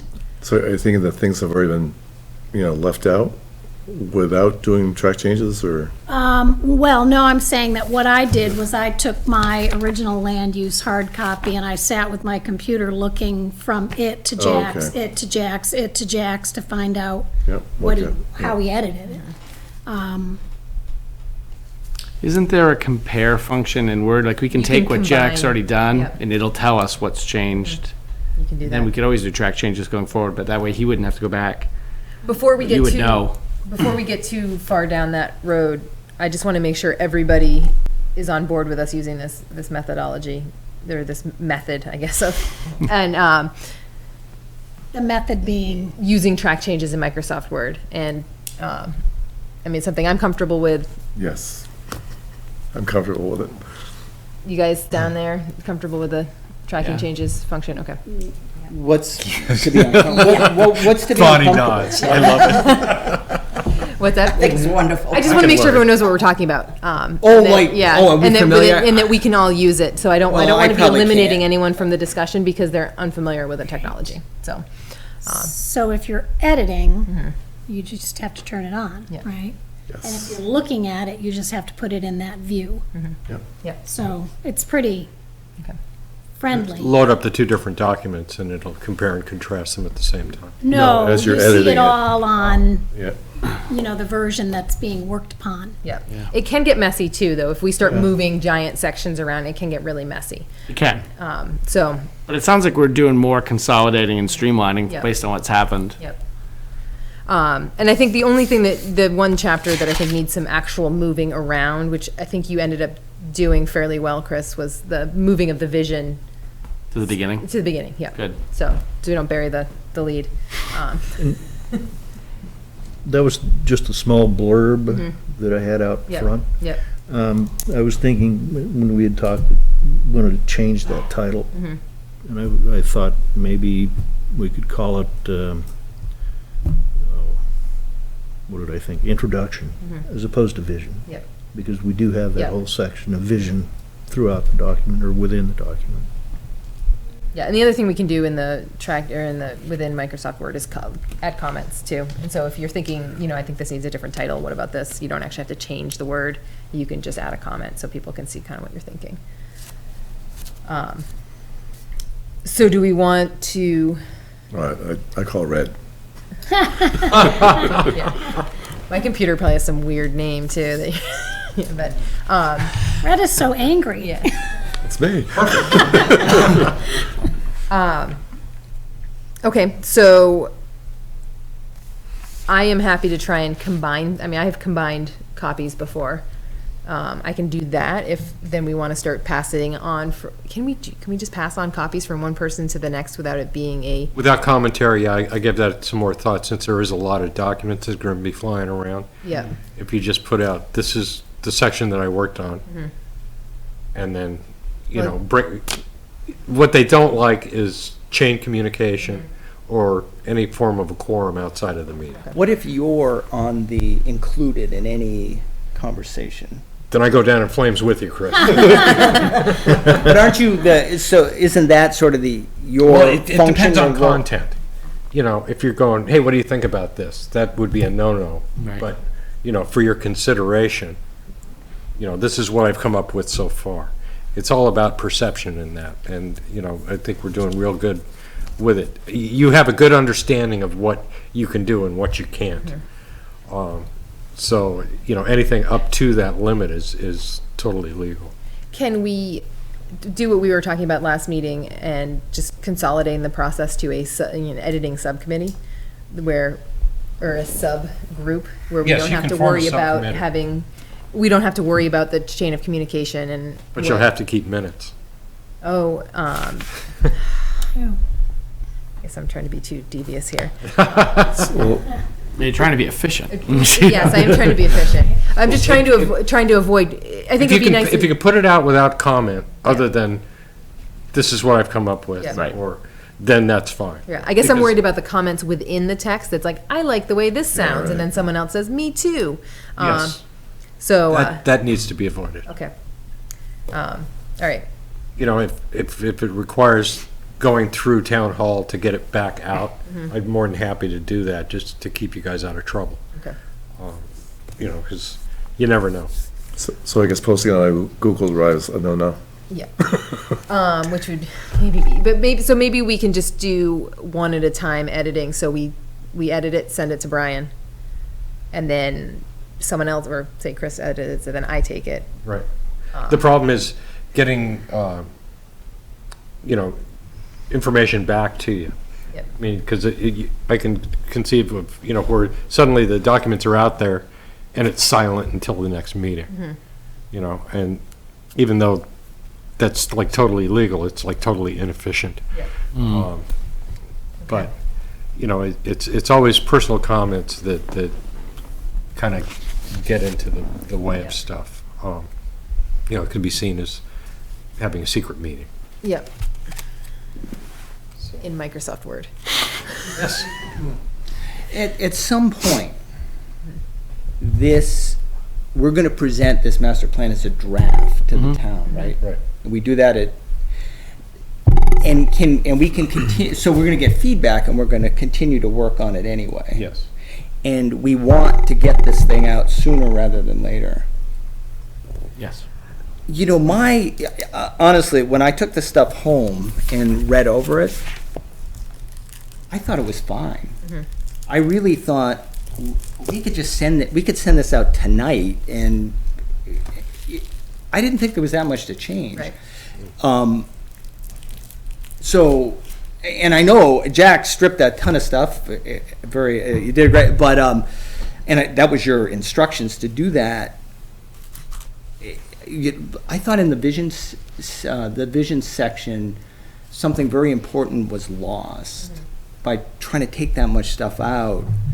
And I think particularly in the vision section, because I think what North Country Council was trying to do was establish something very important, and that this is a document that we asked townspeople to give us input. Right. And they gave us this input, and I think that was all through this document, establishing the fact that this is something that the town people. And that can be portions can be rewritten to add that. Maybe in different language rather than listing year by year, by month of each single meeting that was held or conducted. I think the townspeople are savvy enough to know that they attended a meeting, or that there were, public hearings, or whatever the case may be. But just, I think a broader statement just saying that the information was gathered through multiple meetings and discussions with the townspeople, the body. But isn't that part of the, the what is the master plan section? Right. Right. Talking about the scope and authority and how did you derive it? Right. Should be a question that, how did we come up with this? Right. Well, here it is. I think it's helpful to see some of the details in what happened because, people who attended might realize what happened, but if you move to town tomorrow and want to join the planning board, which would be great, then you don't know what went into building hopefully, maybe not tomorrow, in May, if you're moving to town in May. You maybe should know what went into building this master plan. This looks very different than all of the examples that you shared. Well, because it's just a Word document. Yeah. Right. Right. But it feels very different to me also in that it was not, I don't think they contained quite this much text. It was sort of a nice balanced combination of a summary and some charts and graphs, and so it was for the the language reader brain and it was for the picture visual brain, but it reflected all the information. I guess I'm maybe it's just me having a hard time sort of translating this into what it will look like in the other form. I think knowing that it's just the three primary sections of vision, land use, and implementation, we can still try to get at that, especially where the implementation's mostly a table. Right? So I think there's still, when we get to the formatting portion, and some stuff gets pulled out as graphics or text box, and I think it'll look different than some of the other ones we looked at, but I think it can still be really effective, knowing that so much of it's going to be in volume 2 as background material or other resources.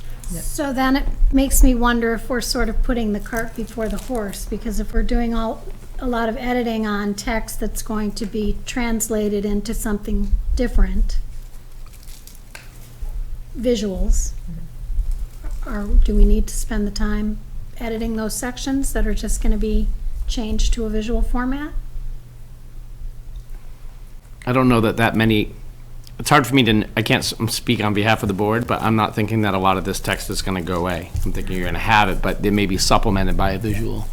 And I think just that appearance, Yeah. two things. One, who your audience is. I think most people, particularly this is done sort of in outline form, so you can kind of pick and choose, easily read through this thing, because that's what I was struck by was, if this part was, didn't pertain to the particular reader, it's easy to find your way through the document. I think I was struck by, we hired North Country Council to do this. I think they have a lot of experience. I think they did a really good job. I think it's pretty much ready to get, because I think we got to get it out, right? Aren't we a little behind schedule? Yes, but we've also dealt with some kind of weird hiccups too. Yeah. So I think right now it sounds like what we need to do is maybe jump into formatting sooner than we were thinking. So From what I hear, this actually pushes the publication date back from the fiscal year to sometime in June or May. I think we were kind of thinking end of the semester type thing, but I think what we were sending to the town for approval or sending to the public to approval are these 3 chapters, and then Volume 1. and then we will build the other sections and have them as available. So how much does that mess you up if we start thinking about? No, it doesn't mess us up at all. I think if we're getting close on the content and we want to think about timeline for formatting, I'll know soon if I can help with that, but if not, we'll have to do that. Okay. And then to get back to Chris's question, it's kind of like process. I think it's good for us to have multiple public hearings. So I think if we format it and it's a draft and it's engaging and we want people to read it, we need to post it to the town website as a draft, have our formal public hearing, explain to people what we've done and what's there, and give them a reasonable timeline so they have time to review it. And really try to push it out to people so they'll take the time to let us know if we've done a good job and this can stand as a master plan we can all agree to start working on implementing. or if there are issues that they either don't understand or they don't agree with, that we have to spend some time, working with them on. And then, once we've received that kind of public vetting, I think then we have to have another public hearing where Yeah, I think hopefully that we we're do the required to adoption. have two, if there Can are do any it in one, amendments. but I've never seen one. Well, we've done it, the Board of Selectmen do it with the budget. If nobody, they'll go through it page by page. If nobody raises an amendable question, then that's it. Because they're not changing the final budget. Right. And if the same thing happens with this public hearing, then you wouldn't be required to do the other one, though it might be a good PR move to bring it out and, at least air it at a meeting. Yeah, I just, after the couple of years that have gone into this, I would hate to have it look like we tried to rush it across the end line without people having a chance to stop and read it. Because some people tuned in 2 years ago, and then they don't know what we've come up with. Right. So I think, if we could do 2 hearings. And I guess my point was that whatever we put out is going to be a draft. Right. Initially. So, as far as fine tuning everything and getting it, I think it has to be readable. I think it is. It might not be as pretty as we want it, but because I think Steve's right. The sooner we can get this out and get people looking at it, I think the better. I do think the formatting will help, though. I think if we people want wanna to know what it's gonna reformat look it like before and we. make it engaging enough that they may read it. But it also might mean that we have to reach out to some friends and colleagues and say, hey, it's out, do you have some time you could take a look at it? Yeah, and we let can us know. post the first draft on the website, Right, that'd be perfect. and PB Camp or Penny Baker TV, pardon me, can run a card, saying That type to of go stuff would look be at good. it. Yeah, We also can take the stuff you get from the volume 2 and actually Yeah. PDF it in sections. So then we can have it as supporting the, even though it's old information, it can still support the new master plan, so, that's true, too. yeah. So, and we update each chunk as we can, but we can get it up there, so at least it's like, okay, here's volume 2, edits expected on this section, whatever, but, yeah, so.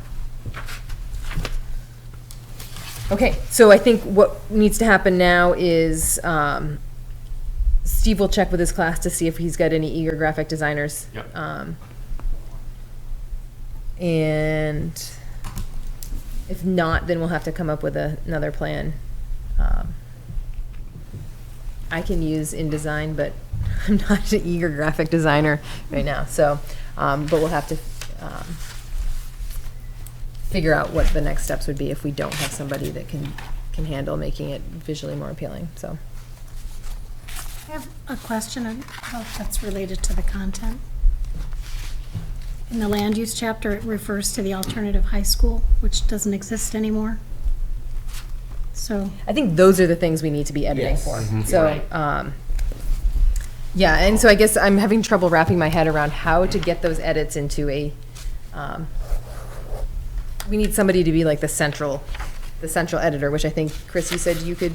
Well, my computer skills are pretty limited, so, but, if someone shows me how to do something, like, Jen's pretty good at computers, plus I have 2 kids, but, because there were a few things, what I wanted to do was sort of highlight the things I changed in the master plan, because like, it says 2017, clearly it's coming out in 2018 now, so the little things like that date, and so you might have not even picked up on those things, those little changes, so, yeah, if someone could just sit down with me and show me a few basic computer things, I'm happy to do that. Okay. I'd like to sit in on that class. is that the subcommittee? Yeah. We need minutes. It's a, not a committee, it's a, non-quorum. Focus group. Thank you, focus group. I'm trying not to volunteer for that. Well, Obviously. you seem to know, you and I were originally, gonna do this, we had this snowstorm and everything, but,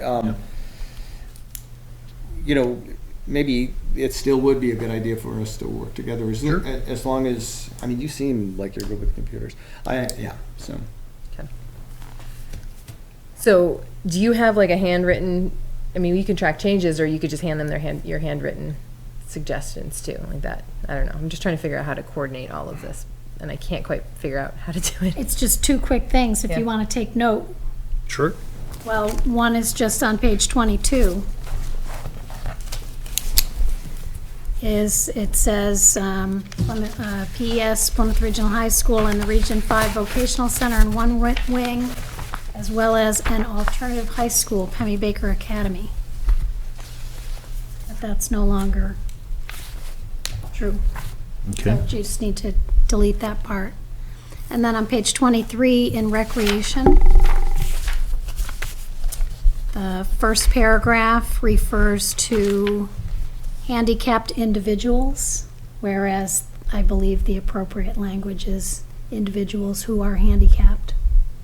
Or individuals with handicap. Individuals with handicaps, person first language. That was easy. Yeah, okay, that was not difficult to wrap our brains around. Chris and Jack, if you guys decide that you want to get together, and I can be of all assistance, I don't know if there's anything I can offer that Jack or you don't already have as far as like the word stuff, but I'm also happy to book you a conference room at the Enterprise Center, like where my office is, and you could put it up on the flat screen if you wanted to run through anything together. You wouldn't have to like look over each other's shoulder. So You want to do that? and if we wanted to do it a day that I'm around, if you need me, I'd be there. What days? Or do you know yet? Or Every would day that is be- different, but Yeah, yeah, okay. we're in touch. The Yeah, three all right. of us, just from All a right. scheduling perspective. Sure. I'd be happy to offer the space. Does that require? I'm gonna have to look into this a little more because it's so hand binding the way it Right. appears to be. I- There's gotta be provision for, And I can step out of the room if it's just the Groups. two of them, so that Exactly. I mean, It's If Or it's a I can write quorum up some figure. minutes. Yeah. right. I We could- met I on could this just- day. We did Simple. this thing. you and Jack were there and you did X for 2 hours. Right. Because that might get it to the point where the content's ready for. Yep. And I think Format. pulling it into a smaller group, I don't think every single one of us needs to Right. edit it. And the unless minute thing would only come in every single if one of there us was wants to. 3. Okay. No, then if you distribute the revised draft and everybody has a chance to look at it and Yeah. what was changed, Right. that seems easy. Okay. Good. Whew. All right. So maybe tonight, we could email, make sure we're all in email contact, and then we Just don't to have to pick do it dates. tonight, Right. but, and that way we can start a, Sure. And Yeah.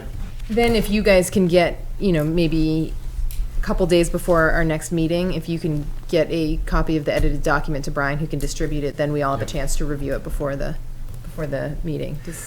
I guess I wanted to capture the comment made earlier about, somebody made about having this out and then getting no feedback. It was really kind of a rate limiter for my effort because I had no idea if I was headed in the right direction. So I really didn't want to spin my wheels on 2 and 3 if 1 was horked up. So, we I can don't get, think there's anything inappropriate at sending a thing to Jack saying, this is horked up. Thanks, Jack. You've done your job. I think we might all be a little hesitant as far as, I know I am, like, what, should I even respond to this or what? Yeah. But, okay. So you guys will figure out some edits, circulate it to the board, or circulate it to Brian, who'll get it to the board by Monday or Tuesday before our next meeting, which is February 1st. and anybody that has, any of the rest of you that's reading this and comes up with something should contact either Jack or me with that. Doesn't matter which one, and then we can Yeah. implement those.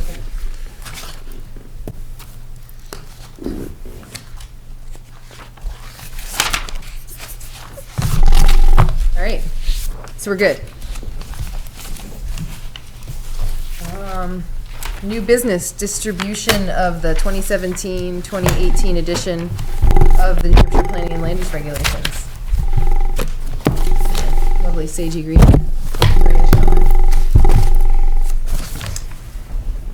easy to get lost in the library instead of the red one, kind of like this. I always knew where it was. Yeah. How old I have a blue one. Yeah, that was year last. change. Oh, okay. Do you want to recycle these? Yeah, what do we do with the old ones? I recycle. You can recycle them as you wish, or keep them for your library. Yeah. I mean, they're essentially the same from year to year, except the formatting changes a little bit, the size changes a little bit, and they're adding in court cases in support or whatever of some of the chapters. So, I mean, the laws are the same. It's just the background information, the real deep dipping changes behind it. I think if you get 10 or more years, they become collector items. Can we get it on audio? Sell them on eBay? Yeah, I'm sure. Just as valuable as the National Geographic. Okay, so any unfinished or other business? Any? Ooh. I have something, and I've just got to remember what it is. I think the Energy Commission, of which Steve used to be on, that's why I'm looking at him, but I was talking to Grace Garby, who's on that Energy Commission, and she was wondering if either somebody could go in and present something about the master plan, or if we could just send them, like we did with the Conservation Commission, send her and her group at least the implementation section, so they can go over it the way the Conservation Commission did and gave us almost no feedback. That makes sense. I think it's great. I would say we tell them that we're gonna have volume 1, the 3 sections. It'd be good to have them look at And just division, wait. land use, and, Okay. yeah. So can you distribute when you get the most or do you want to do it once we have the most recent copies? Yeah, I guess what Steve is saying is once we get this thing formatted and ready to send it out, we'll make sure, is that Up what? to you guys, Yeah. if you wanna give them just the text version, because it's a town I think the text version is good. committee, and get them. Yeah, because we thinking maybe about get it. some information from them. My only question is, do we want to do it before the board looks at it again, or do we want to just have you send your copies out to them? I think I could just send what were we gonna say? Yeah, they're actually So- looking at putting together projects and stuff for the future, so I think probably send it now. Okay. And let's see what they have to comment on. Okay, and I think the implementation plan is, or portion is not going to change that much, so. Should we go ahead and watermark this draft In case it gets out there. Yeah. in case it gets out there? Yeah. That's a great idea. Fortunately, it's only a guidance document, so nobody can wave it in your face and say, it says right here. In fact, it was on our website as a Word document, so someone could have gone in Yeah, Oh, yeah. and changed it anyway, so. and you can remove a watermark too, but Oh, if you're really devious, I guess. send them a PDF. If you really want to have a good time. I don't know about those Energy Commission folks. Yeah, in fact, Steve had to get off. Yeah. It was too much of a good time. Okay, I think that's great. And public comments? Oh, sorry. Yes, Madam Chair, I do. I Frank's not here. provided you a document that's titled Tenney Mountain. It's really just a background document looking forward to their future presentations. It explains what Tenney is besides just a ski area. You've got 6 autonomous areas there. Tenney Brook 1, 6plexes, is a standalone unit, has its own water, has its own septic system. It is a private business area. Tenney Village Condo Association, Tenney Brook 2, and Eagles Nest, again, a separate entity, 48 units and 39 single-family units. It has a common water source and uses public sewer. Owners are responsible for property taxes. And with their proposal, it appears that there will be a total of close to 500 units on that mountain. Just for consideration. Ski area is the ski area. It's separate. It has the same common water source as TVCA and uses public sewer. Individual home and property owners, there are 2. There's Stone Manor, which is a 6 apartment building. It has uses the common water source as well as a private well and public sewer. There's a 2-story home adjacent to that, which is right next to the base of the Hornet double chair. uses the same common water source, public sewer. Then there's Sam Hall and John French roads that are off north, down the road and north, or down the road and south, along the creek, Tenney Brook. And there are several private or individual family homes there. The key, though, that I want you to think about is that historically, the developer has always been the owner of the ski area. And they use that very effectively in muddling lines of responsibility and actually where they put money and how they spend money.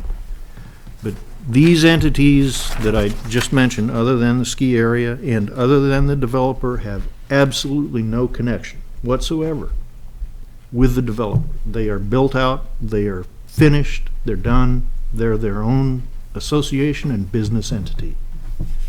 Okay, so you've got these two condo associations. And then, of course, the individual homes. That said, that's just a real broad brush, and, you know, shred this or keep it as a reference for future debates. The last page deals with yet another association. You have all these entities out there on the mountain. How do you control them? How do you barter differences between them? And there are plenty. The Tenney Mountain Association is comprised of the developer, ski area, TVCA, all have one rep. Given, you know, you can see the double entendre there with the ski area and developer being the same, and others as they desire. These two individual homes or two individual units that I described in the front could be members of the Tenney Mountain Association as standalones. Responsibilities of that association to provide the common water source. 630-foot deep well with 2 additional wells backup. And as I said, we can drain that aquifer in 12 hours, so I'm a little hesitant about their bulk water processing capabilities. We've got 263,000 gallon storage tanks, over 1 million gallons of water that we can store up there. We only have one online because there are only 89 current users. The system was built to service between 1,000 and 1,100. So we have a stagnation problem. And the state came in and recommended that we shut down one of the tanks. So we only use one. Sewer, Plymouth Village Water and Sewer. And my comment about interconnecting with them as a secondary water supply, I went through a very painful evolution with them, and they wanted absolutely nothing to do with it. So they've gone out here into the floodplain and dug a secondary well. Let's see. Can I ask why they didn't want anything to do with it? They didn't want to be responsible for it. Well, they're responsible for it. Exactly. No matter where they get it from. And it would basically have cost them nothing. I would have done it. Yeah, I don't get that. I didn't either. And all of the declaration, bylaws, articles, memorandums of understanding and everything are all on file with the Secretary of State and the county clerk over in Haverhill. And again, just to reiterate, historically, the developer or declarant in the language is the owner of the ski area. And again, a lot of this is just to lay out because a lot of people don't understand. And they don't understand really what is up there besides the ski area. And the developer, well, you saw the presentation. I'll leave that. This might be a silly question. The condo owner association, the people that with the single families, they own the land underneath their buildings? Yes. Okay. They own the surrounding property. It is a common area. Okay. And even the decks on the buildings are limited common area. It's for the use of the homeowner or the unit owner, but it is a common area. So we'll see those property boundaries when we see the Yes. plans. Yeah, the standalones are on their own separate parcels. Yes. The others are on common land. Yes. So just as a reference, It's helpful. I was there for, I've been there for a long time. So I have a question, being new. How, is there consideration for how much housing is needed? Is there consideration for, does that come into play, or is that strictly up to the developer? They're taking a risk that it's going to be used or it's not used. And similarly, do we care that one gas station goes right next to the next gas station, or is that beyond the boundaries of the planning board? That's a good question. Well, thank you. You're new. I'm still figuring out how it works. As far as proximity of one use to another, it's entirely in private hands. They're the ones that are putting the money out. All we can do is backfill about how they do it. If it's an allowed use, it's an allowed use. Right, okay. The question has been brought up before. A gentleman on the board actually made the statement that we should outlaw pizza places going forward. And Was that from everybody, or? no, it was one individual. You can't. Okay, However, there are things that speak to housing. Now, the state is really pushing workforce housing, and they have for a number of years. what for? Workforce, and which is affordable housing. So, but their definition of affordable is $200,000. Well, right, and I'm looking at the resort. Right. That's probably not affordable But that's a housing. different, it's a different category. I mean, you're looking at, workforce housing, you're looking at regular Joe housing, like Jack's up there. And you're looking for people that are buying second homes or renting the condo space or renting the hotel room, which is a completely different market. And that's market driven. I mean, there are no metrics that we can use to say we got enough recreational housing. These things tend to, if they have the funding in the beginning, they'll overbuild.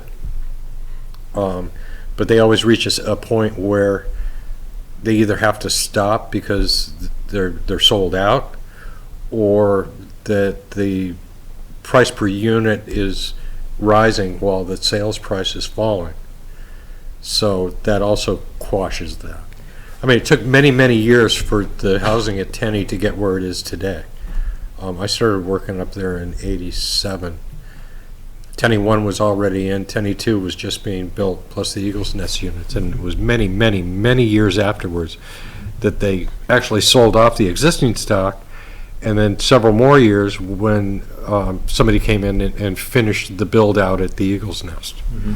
So we're talking over a 20-year period probably, just right there, from the initial inception. And then he mentioned the mountainside development that they were going to look to abate. Those foundations and the roads were put in just before the bust in the late '80s. So they've languished that long. So that was something that it was too prohibitively expensive to re-energize rather than finish out with the other ones. I mean, because it would require all kinds of road and infrastructure improvements up there. And evidently the market wasn't there for them at that time either. Are those roads, who maintains the roads up there right now? Is that all private? Yep. Association, pretty much. Association. So, And that's another point if I can. And that's TMA that is responsible for roads, and I was going to address that.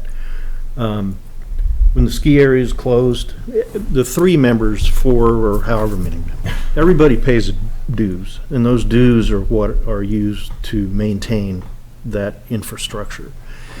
If the ski area is closed, TMA loses income. If the developer refuses to pay dues, which has historically been the case, we lose income. That leaves TVCA, the condos in Eagles Nest, stuck with a bill. So people complain about conditions of the road up there. Tenney Village Condo Association can't afford to pave, or repave, or rebuild those roads. And so if you understand, you should understand then why it is a series of patchwork. If we have some asphalt work going on up there and we can scab off some excess and patch some roads, we'll do that. Otherwise, we're gonna let it go until it's dirt. And in the winter, that's fine. So here's somebody owns a big piece of property and they want to do something that's an acceptable use, but it's going to negatively impact somebody living next door. What's the planning board's responsibility then? I will give you an example. If you look at that map, the cutoff road to the senior housing is directly across from my unit. Not that they're gonna be partying until 3 o'clock in the morning over there. But there's gonna be traffic and, of course, ambulance service, there's, shuttle service. It's gonna make that road, Davis Road, practically impassable. It's gonna impact. And that's why I queried about the road improvement. Are they going to improve the roads? They have to.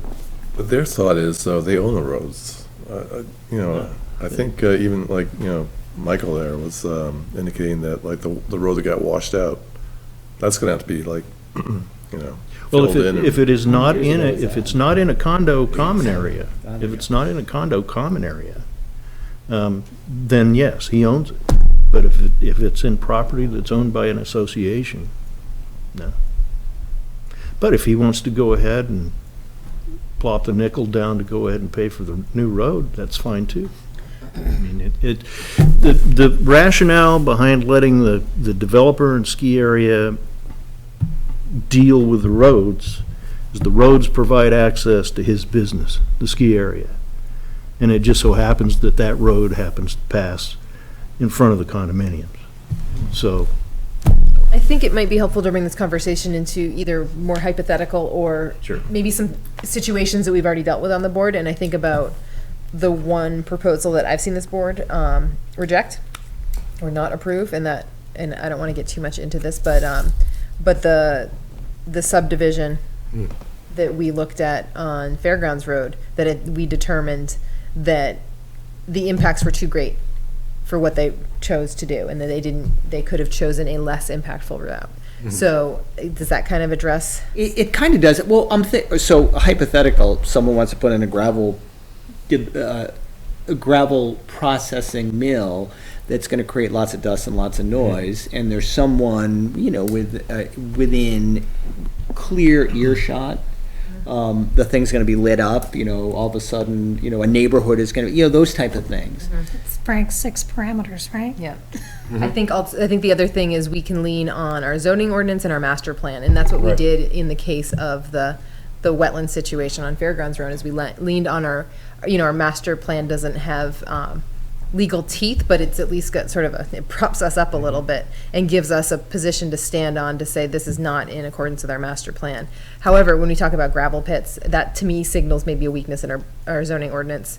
And to bring it out of the hypothetical and a little more to the present situation, water extraction. I think we might want to consider putting in some sort of water extraction use in our zoning ordinance coming up. It's a little too late now, but that has a massive impact on environment and communities and things like that. So we're unprotected in a lot of ways because the master plan doesn't give us a big enough cushion to protect us from certain things. But we, our job is to not say no to everything. It's to make sure that developers are following the rules that the town has established, and asking them to, we ask them to make changes all the time. So trying to bring them more into the fold of what we as a town visioned with the master plan. And there is a check in that any noxious use is generally going to have to come either here or to the zoning board.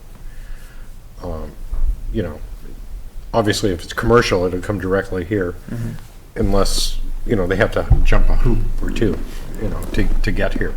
But those are the protections that are built in. So once, I mean, then you'll look at the, you know, the physical aspects of containing the nuisance, which would be the screening or, you know, watering the lot, you know, certain times. You know what I'm saying? That whatever the board might think would be cause this enterprise to be, you know, less impactful to the surroundings. That's where that would come in.